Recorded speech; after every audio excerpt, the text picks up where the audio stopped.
Maravilha!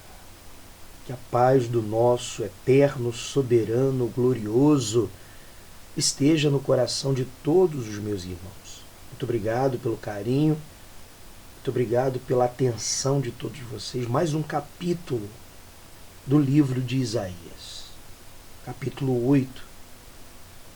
E aqui nós vamos estar trazendo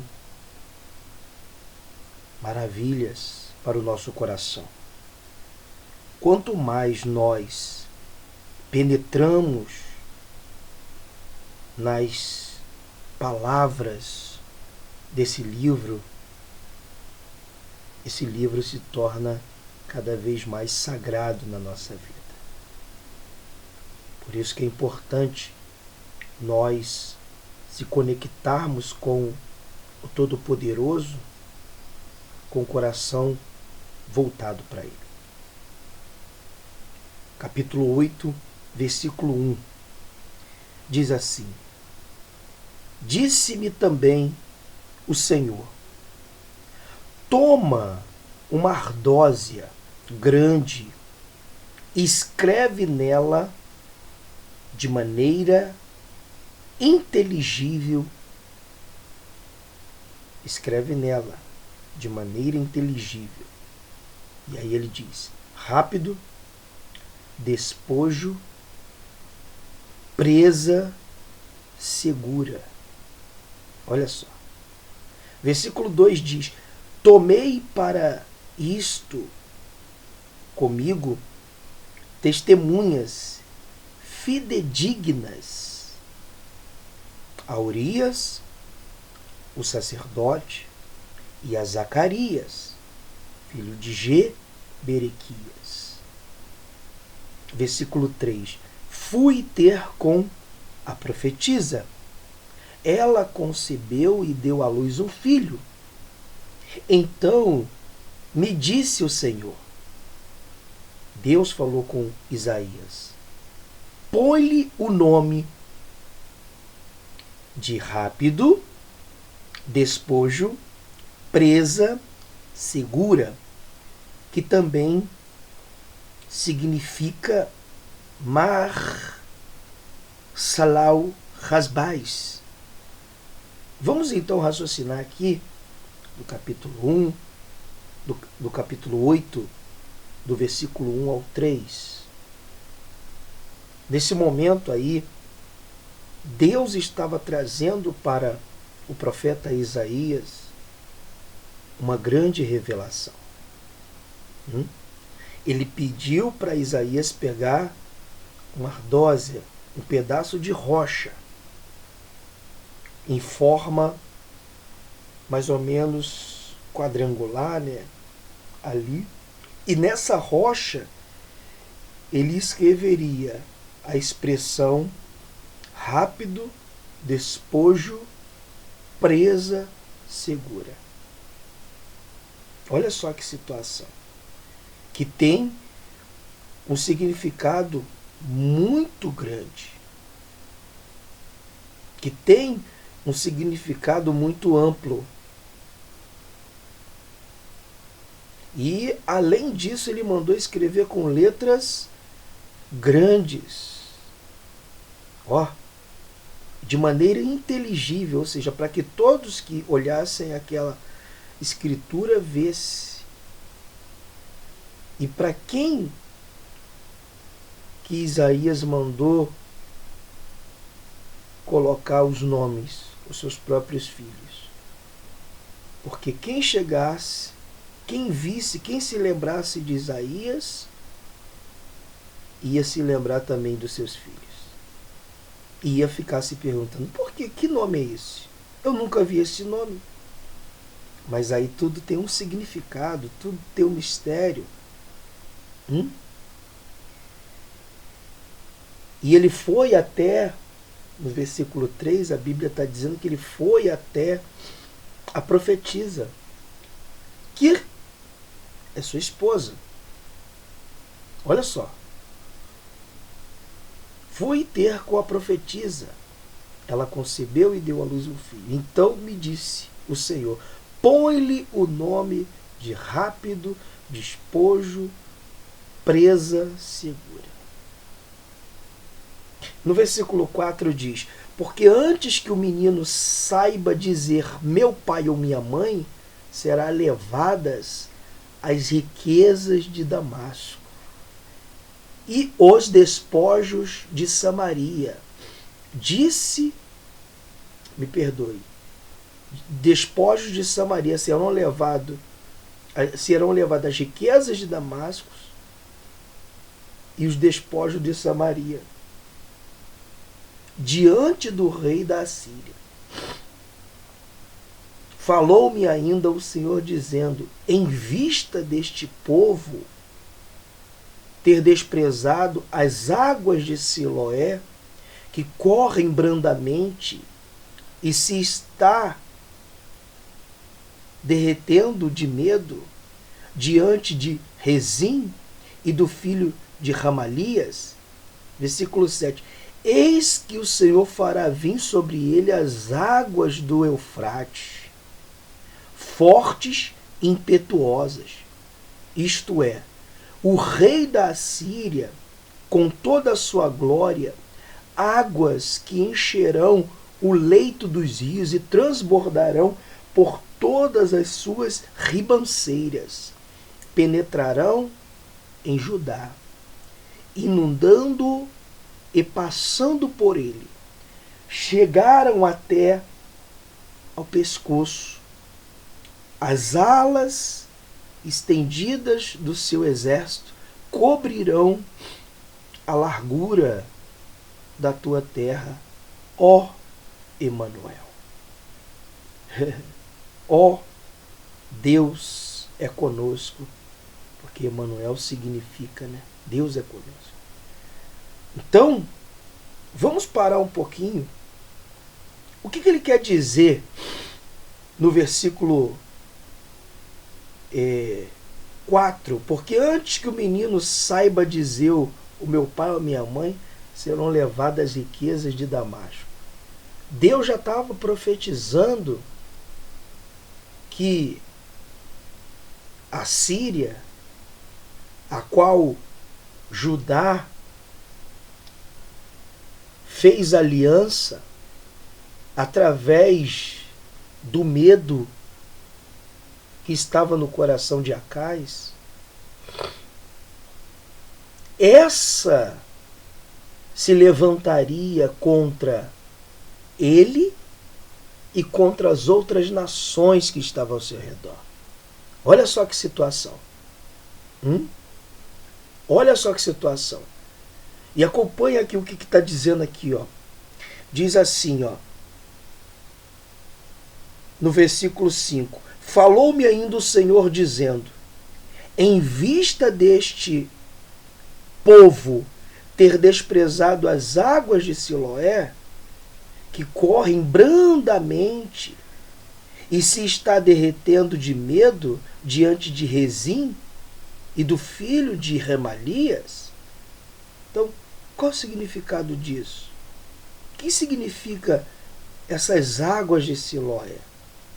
As águas de Siloé, se você for parar para analisar, como nós já estamos analisando aqui, ela nada mais é do que a água do tanque superior ao norte de Jerusalém, que caía no tanque de Siloé,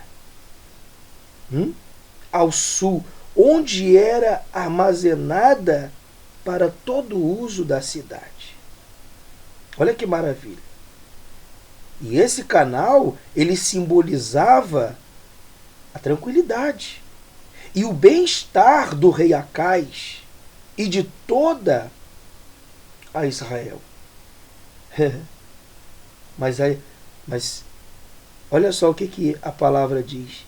Em vista de este povo ter desprezado as águas de Siloé, em vista deste povo ter desprezado as águas de Siloé, que correm brandamente, e se estar derretendo de medo, diante de Rezim do filho de Remalias, Eis que o Senhor fará vir sobre eles, versículo 7, eis que o Senhor fará vir sobre eles águas do Eufrate. Por que Deus está falando isso? Por que Deus manda dizer isso, conforme está escrito no versículo 5? Falou-me ainda o Senhor dizendo. Por que Deus mandou falar isso? Por que as águas do Eufrates, elas iam vir fortes e impetuosas? E diz mais, isto é o rei da Síria, com toda a sua glória, as águas que encherão o leito dos rios e transbordarão por todas as suas riquezas, ou seja, porque não vai ter paz.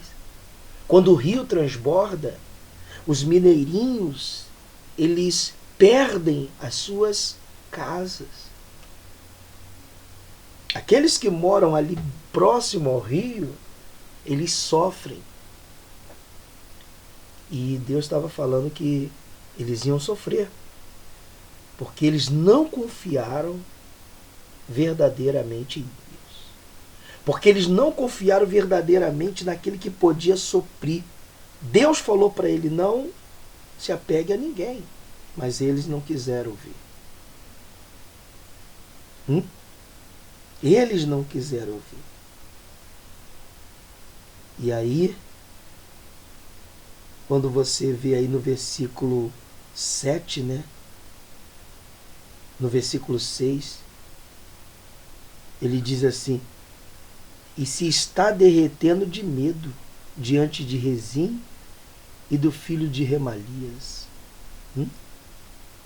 Está se derretendo de medo. Ou seja, olhou para a Síria e porque viu na Síria força e poder, abandonou a palavra do próprio Deus que disse para não fazer aliança com ninguém, mas para confiar nele. Confia em mim. Mas ele se regozijou na força da Assíria. Ele se derreteu de medo. Ele se apoiou nos homens. E no versículo 7 vai dizer, eis que o Senhor fará vir sobre elas, eis que o Senhor fará vir sobre eles as águas do Eufrates, fortes e impetuosas. Olha aí. Olha aí, fortes e impetuosas.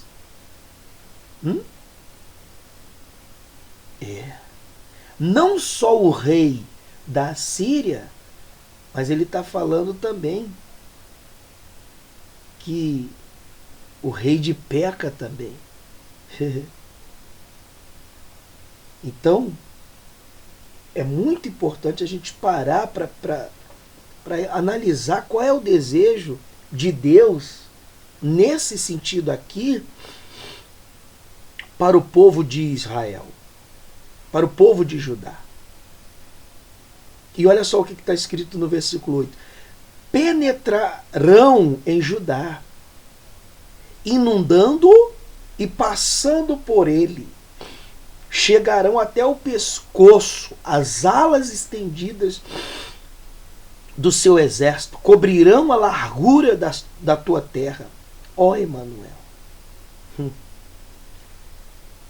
Vocês que tinham Deus que protegia vocês, agora vocês estão perdidos. Presta bem atenção.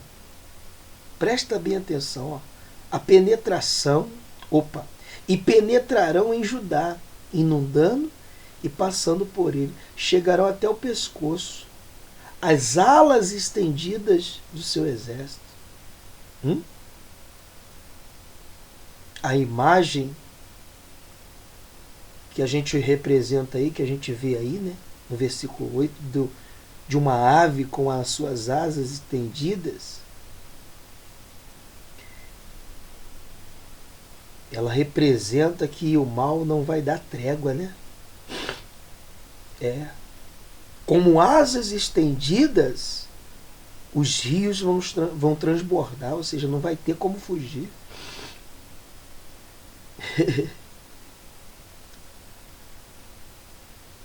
Isso aí é muito interessante, porque muitas das vezes a gente lê e não entende algumas coisas. Mas quando a gente para entender, a gente vê que a rebeldia, ela faz com que a proteção de Deus ela se afaste, e logo nós perdemos toda a proteção, e o inimigo, tanto por cima quanto por baixo, não deixará com que nós tenhamos paz interior. Olha só que situação. Olha só que situação. E aí, no versículo 9 diz assim: enfurecei-vos, ó povos, e serei despedaçados. Dai ouvidos todos os que sois de países longínquos. Cingi-vos e serei despedaçados. Cingi-vos e sereis despedaçados. Versículo 10. Forjai projetos, e eles serão frustrados. Dai ordens, e elas não serão cumpridas, porque Deus é conosco. Porque assim o Senhor me disse, tendo forte a mão sobre mim, e me advertiu que não andasse pelo caminho deste povo, dizendo, versículo 12, não chameis conjuração a tudo quanto este povo chama conjuração. Não temais o que ele teme, nem tomeis isto por temível. Versículo 13, ao Senhor dos exércitos, a ele santificai. Seja ele o vosso temor, seja ele o vosso espanto, o vosso medo, o vosso temor. Do versículo 9 ao versículo 3. Por que Deus fala isso? Por que Deus manda essa visão para Isaías? Enfurecei-vos. Sabe o que significa isso? Sede maus, ó povos, e serei despedaçados. A maldade de vocês vai despedaçar vocês, não sou eu não. Sabia disso? A maldade de vocês vai despedaçar vocês. Por isso que ele está dizendo aqui, enfurecei-vos. Pode enfurecer, pode ficar com o coração mal mesmo. Como que a palavra é repleta, né, gente? Ó. E aí ele diz, ó, forjai-vos projetos, versículo 9, e eles serão frustrados. Ou seja, não adianta vocês planejar, não adianta vocês mostrar que vocês confiam em Deus, porque vocês não confiam em Deus. Não adianta você mostrar com palavras se a atitude de vocês está em se apoiar na Síria. Vocês podem fazer até projetos e eles serão frustrados. E quantas situações a gente vê nessa na vida, né? Pessoas estão fazendo as coisas erradas e elas dizem assim, mas eu creio em Deus. E o que adianta você crer em Deus, mas se você está fazendo coisa errada? O que prova verdadeiramente que eu e você cremos em Deus é quando nós andamos verdadeiramente nos seus caminhos, verdadeiramente nas suas vontades. Versículo 11 vai dizer, porque assim o Senhor me disse, tendo forte a mão sobre mim, e me advertiu que não andasse pelo caminho deste povo, dizendo, não chameis conjuração a tudo quanto este povo chama conjuração. Não temais o que esse povo teme, nem tomeis isto por temível. Ao Senhor dos exércitos, a ele santificai, seja ele o vosso temor, seja ele o vosso espanto. Seja ele a vossa direção. Olha que maravilha. Olha que coisa maravilhosa. Versículo 14. Ele vos será santuário. Olha que maravilha. Ele vos será santuário. Ele vos será santuário. Aqui. Ele vos será santuário, mas será pedra de tropeço e rocha de ofensas as duas casas de Israel, laço de armadilha e moradas de Jerusalém. Ou seja, ele estava profetizando que quem fugisse dos mandamentos e da lei que Deus tinha para eles, iria viver oprimido nas armadilhas dos seus próprios inimigos. Versículo 15 diz assim: muito dentre eles tropeçarão, cairão, serão quebrantados, enlaçados e presos. Versículo 16. Resguarda o testemunho, sela a lei no coração dos meus discípulos. Olha aí, ó. Esperai, versículo 17, esperai no Senhor, que esconde o seu rosto da casa de Jacó, e a ele aguardarei. Versículo 18 diz: eis-me aqui e os filhos que o Senhor me deu para sinais, para maravilhas em Israel, na parte do Senhor dos Exércitos, que habita no monte Sião. Versículo 19. Quando vos disserem, consultai os necromantes e os adivinhos que chilreiam e murmuram, acaso não consultará o povo ao seu Deus? A favor dos vivos se consultarão os mortos? Vamos parar para fazer uma análise aí no versículo 19? Não era proibido consultar os mortos, conforme está escrito lá no livro de Deuteronômio, capítulo 18, no versículo 10 ao 14? Não era proibido? Mas eles não estavam nem aí. Então, o próprio Deus disse para eles: consultai os necromantes e os adivinhos, que o chirreiam, que o murmuram.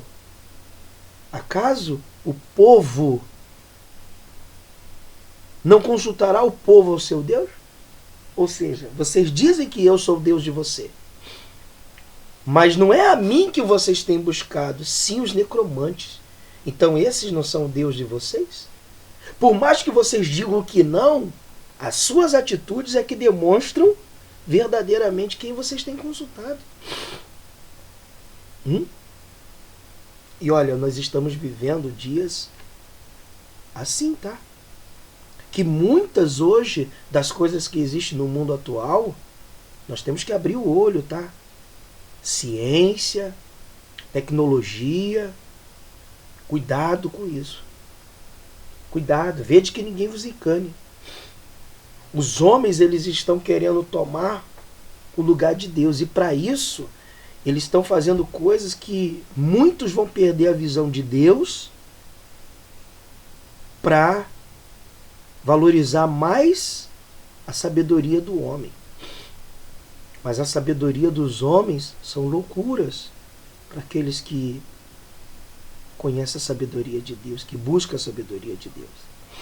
Versículo 20. A lei e o testemunho, se eles não falarem desta maneira, jamais verão a alva. Passarão pela terra duramente, oprimidos e famintos. E será que quando tiverem fome, enfurecendo-se, amaldiçoarão o seu rei e o seu Deus? Olhando para cima? Olharão para a terra e eis aí angústia, escuridão e sombras de ansiedade, e serão lançados para densas trevas. Então, tá aí, ó, curto e grosso a profecia de Deus para Judá através do profeta Isaías. Olha só o que ele diz no versículo 20. Jamais verão a alva. Jamais verão a alva. porque as suas palavras eram faladas sem sabedoria. Eles diziam que amavam a Deus, eles diziam que queriam seguir a Deus, eles diziam que Deus de Israel era o seu Deus, mas as suas atitudes verdadeiras eram ouvir os ensinamentos dos países pagãos, dos países que tinham deuses levantados por mãos de homens. E aí, a profecia era essa: jamais eles vão ver a alva. A alva. Essa palavra, ela tem um significado muito grande. Alva. Tá? Alva tem um significado muito grande, muito grande. Na realidade, a Bíblia fala que no céu ia ter sinais que iam guiar os homens, né? Não sei se você já leu isso. E eu posso falar uma coisa para você: cada vez mais os homens dessa época, do século XXI, estão longe dos sinais dos céus. Você sabia? Cada vez mais os homens olham menos para o céu. Cada vez mais. Quando eu digo olhar para o céu, observar, tá?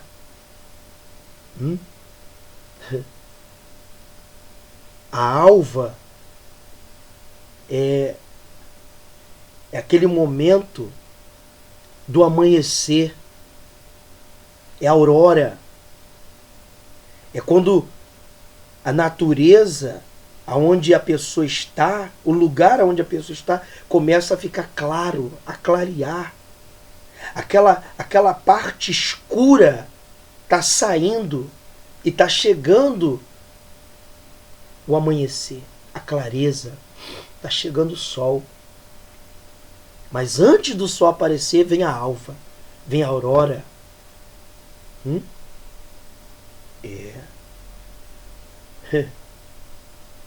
Por isso que ele diz aí, ó,